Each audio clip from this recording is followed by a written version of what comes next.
ಮೂಲತಃ ಬೇರುವಲ್ಲೂ ಕೂಡ ತಪ್ಪಾಗಲಾರದು ಗ್ರಾಮ ಲೆಕ್ಕಾಧಿಕಾರಿಗಳನ್ನು ಭಾಳ ಮುಖ್ಯವಾಗಿ ಸಮಾಜ ಮತ್ತು ಕಂದಾಯ ಇಲಾಖೆಗೆ ಸೇತುವೆಯಾಗಿ ಕಾರ್ಯನಿರ್ವಹಿಸಿರ್ತಕ್ಕಂಥ ಈ ಒಂದು ಗ್ರಾಮ ಲೆಕ್ಕಾಧಿಕಾರಿಗಳ ನೋವನ್ನು ಕೂಡಲೇ ಸರ್ಕಾರ ಎಚ್ಚೆತ್ತುಕೊಂಡು ಇವರು ಕೇಳ್ಕೊಳ್ತಾ ಇರ್ತಕ್ಕಂಥ ಒಂದಷ್ಟು ಫಂಡಮೆಂಟಲ್ ಬೇಸಿಕ್ ನೀಡ್ಸ್ ಏನಿದೆ ಅದನ್ನು ದಯಮಾಡಿ ಕೂಡಲೇ ಅದನ್ನು ಅಂಗೀಕರಿಸಬೇಕು ಅಂತೇಳಿ ವಿಶೇಷವಾಗಿ ನಾನು ರೈತ ಕಲ್ಯಾಣದ ವತಿಯಿಂದ ಕಂದಾಯ ಇಲಾಖೆಯ ಮಂತ್ರಿಗಳಾದಂಥ ಕೃಷ್ಣ ಬೈರೇಗೌಡರ ಹತ್ರನೂ ಕೂಡ ನಾನು ಪ್ರಾರ್ಥನೆ ಮಾಡ್ತೇನೆ.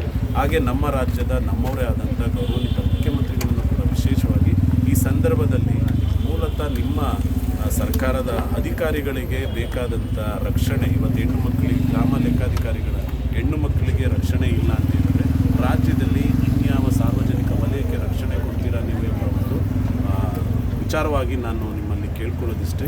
ಇವತ್ತು ಗ್ರಾಮ ಅಧಿಕಾರಿಗಳ ಕೂಗನ್ನು ತಾವು ಆಲಿಸಿ ಕೂಡಲೇ ಅವ್ರಿಗೆ ಬೇಕಾದಂಥ ಒಂದಷ್ಟು ಮೂಲಭೂತ ಸೌಕರ್ಯಗಳನ್ನು ದಯಪಾಲಿಸೋದ್ರೊಂದಿಗೆ ಅವ್ರಿಗೂ ಕೂಡ ರೈತಾಪಿ ಸಮುದಾಯಕ್ಕೆ ಇನ್ನೂ ಹೆಚ್ಚಿನ ರೀತಿ ಸೇವೆ ಮಾಡ್ತಕ್ಕಂಥ ಕಾಯಕವನ್ನು ಮಾಡ್ತಕ್ಕಂಥ ನಿಟ್ಟಿನಲ್ಲಿ ಮೂಲಭೂತ ಅಗತ್ಯ ಸೌಕರ್ಯಗಳನ್ನು ಒದಗಿಸ್ಕೊಡ್ಲಿ.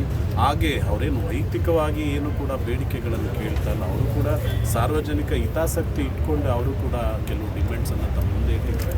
ಕೂಡಲೇ ಸರ್ಕಾರ ಎಚ್ಚೆತ್ತುಕೊಂಡು ನೊಂದಂಥ ನಮ್ಮ ಗ್ರಾಮ ಅಧಿಕಾರಿಗಳ ಈ ಒಂದು ಅನಿರ್ದಿಷ್ಟಾವಧಿ ಮುಷ್ಕರವನ್ನು ಇವತ್ತೇ ಸಾಧ್ಯವಾದಷ್ಟು ಅವರ ಪರಿಹಾರವನ್ನು ನೀವು ಡಿಮ್ಯಾಂಡನ್ನು ನೆರವೇರಿಸಿ ಅವ್ರಿಗೆ ಬೇಕಾದಂಥ ಎಲ್ಲ ಸೌಕರ್ಯಗಳನ್ನು ಒದಗಿಸ್ಕೊಟ್ಟು ಈ ಮುಷ್ಕರವೊಂದಕ್ಕೆ ಏನಾದರೂ ನೀವು ಮುಕ್ತಗೊಳಿಸ್ತಿಲ್ಲ ಅಂದರೆ ಭಾಗಶಃ ಹೀಗೆ ಮುಂದುವರೆದ್ರೆ ಖಂಡಿತ ಇಡೀ ರೈತಾಪಿ ಸಮುದಾಯ ಅಷ್ಟೇ ಅಲ್ಲ ರಾಜ್ಯದ ಸಾರ್ವಜನಿಕ ವಲಯಕ್ಕೂ ಕೂಡ ತುಂಬ ನಷ್ಟ ಉಂಟಾಗುತ್ತೆ, ಹಾಗೆ ಸಮಸ್ಯೆ ಕೂಡ ಉಂಟಾಗುತ್ತೆ. ಇದನ್ನು ಪರಿಗಣಿಸಿ ಭಾಳ ಸೂಕ್ಷ್ಮವಾಗಿ ದೊಡ್ಡ ಗ್ರಾಮ ಲೆಕ್ಕಾಧಿಕಾರಿಗಳ ನಿರ್ದಿಷ್ಟವಾಗಿ ಮುಷ್ಕರವನ್ನು ಅಂತ್ಯಗೊಳಿಸಿ ಅವರ ಕೂಗಿಗೆ ನೆರವಾಗಿ ಅವರ ಬೇಡಿಕೆಗಳನ್ನು ಆದಷ್ಟು ಬೇಗ ಈಡೇರಿಸಲಿ ಅಂತಲೂ ಕೂಡ ನಾನು ಈ ಸಂದರ್ಭದಲ್ಲಿ ವಿಶೇಷವಾಗಿ ರಾಜ್ಯ ಸರ್ಕಾರಕ್ಕೆ ಮನವಿ ಜೊತೆಗೆ ನಾನು ಪ್ರಾರ್ಥನೆಯನ್ನು ಕೂಡ ಮಾಡ್ತೀನಿ.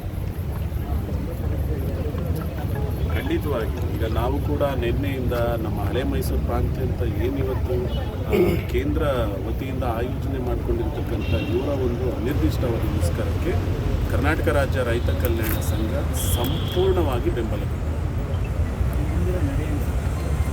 ಬಹುಶಃ ನಾವು ಕೂಡ ಈಗ ಆಲ್ರೆಡಿ ರೆವಿನ್ಯೂ ಮಿನಿಸ್ಟರ್ ಹತ್ರ ಹಾಗೆ ಸರ್ಕಾರದ ಚೀಫ್ ಸೆಕ್ರೆಟರಿ ಹತ್ರನೂ ಕೂಡ ನಾವು ಮಾತನಾಡಿದ್ವಿ. ಬಹುಶಃ ಇವತ್ತು ನಾವು ಈ ಪ್ರಸ್ತಾವನೆಯನ್ನು ಮುಂದಿಟ್ಕೊಂಡು ಆದಷ್ಟು ಬೇಗ ಈ ಸಮಸ್ಯೆಗೆ ಪರಿಹಾರವನ್ನು ನಾವು ಕೊಡ್ತೇವೆ ಅನ್ನೋ ಒಂದು ಆಶಾಭಾವನೆಯನ್ನು ವ್ಯಕ್ತಪಡಿಸಿದ್ದಾರೆ.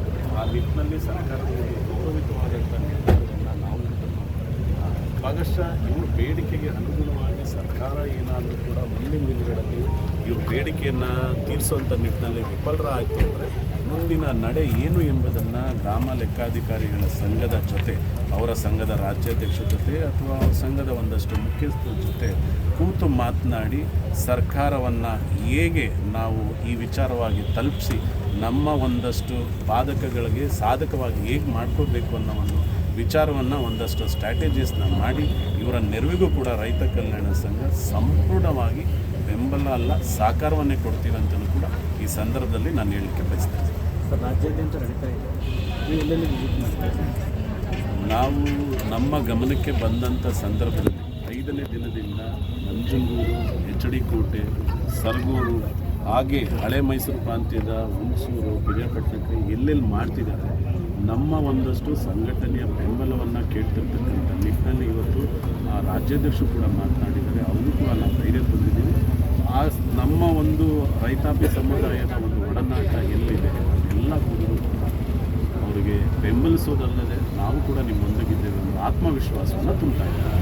ಅತಿ ಹೆಚ್ಚಾಗಿ ಹೆಣ್ಣು ಮಕ್ಕಳೇ ಪ್ರತಿಭಟನೆಗಿದ್ದಾರೆ, ಹಾಗಾಗಿ ಇದು ಇದ್ರ ಬಗ್ಗೆ ಏನು ಹೇಳ್ತಾರೆ ಸರ್? ನಿಜಕ್ಕೂ ಈ ಸಮಾಜದ ಕಣ್ಣು ನಮ್ಮ ಹೆಣ್ಣುಮಕ್ಕಳು, ಅದರಲ್ಲೂ ಕೂಡ ಈ ಒಂದು ಕಂದಾಯ ಇಲಾಖೆಯಲ್ಲಿ ಕಾರ್ಯನಿರ್ವಹಿಸ್ತಿರ್ತಕ್ಕಂಥ ಗ್ರಾಮ ಲೆಕ್ಕಾಧಿಕಾರಿಗಳ ಹೆಣ್ಣು ಮಕ್ಕಳಿಗೆ ಕಾಯಕವನ್ನು ಅರಿಸಿ ಅಥವಾ ಉದ್ಯೋಗವನ್ನು ಅರಿಸಿ ಆಚೆ ಬಂದಂಥ ಪರಿಸ್ಥಿತಿಯಲ್ಲಿ ಅವರಿಗೆ ಮೂಲಭೂತವಾಗಿ ರಕ್ಷಣೆಯನ್ನು ಒದಗಿಸಿಕೊಡ್ತಿದ್ದು ಸರ್ಕಾರದ ಪ್ರಥಮ ಪ್ರಯಾರಿಟಿ ಮತ್ತು ಕರ್ತವ್ಯ.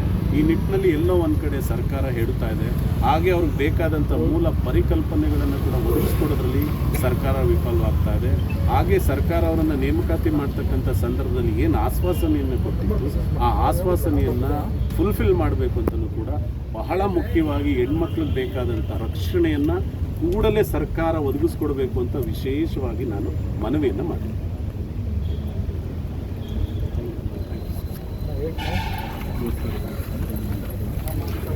ಏನಪ್ಪ ಮನು